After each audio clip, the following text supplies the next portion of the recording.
Hello, and welcome to this week's rousing episode of Meow This with your friendly TA, Ray. That's me. Now this week, we're going to be talking about types of long-term memory, specifically explicit, declarative, and implicit, non-declarative memory. Now to differentiate between these types of memories and their subtypes, I'm going to relate an example by dramatic reenactment. Now let's introduce last week's me. And for your entertainment, last week's me will also be juggling. Now, you may recall that this one time last week, I was juggling when suddenly I was hit by a rubber chicken from 20 stories up. Ah! Now, when the rubber chicken was first coming at me, it only appeared to be a yellow blob. But then I realized, oh my God, it's a rubber chicken. And now, every time I'm juggling and I see a rubber chicken, I flinch. It's terrible. Meow, there is a lot to unpack in what just happened. So let's break it down. Firstly, there was explicit memory happening. Explicit memory takes conscious effort. And it's called, as we mentioned earlier, declarative. So you're sort of declaring. I declared that last week I was juggling and I got hit with a rubber chicken and it was this horrible experience. I was relating an episode in the life of Ray. That was an episodic memory. Remember that one time? Meow. Another part of that was I looked at this yellow chicken. I realized that this, in fact, was a rubber chicken. And when I told my friends later, I was like, that's a rubber chicken. Meow. I drew off of my knowledge base.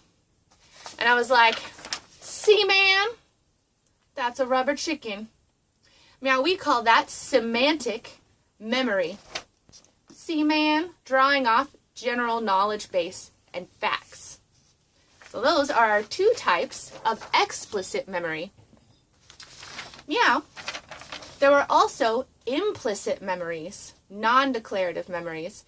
So that refers to something that's more implied or automatic. This does not take conscious effort. Now, the most obvious implicit memory at work was juggling itself. This is called a procedural memory. This is the procedure of juggling. It's often called muscle memory. Now, what I'm doing when I'm juggling, I'm not thinking about it. It's become ingrained. Now, if I were to start thinking about what I'm actually doing, it's going to mess me up because it's no longer automatic.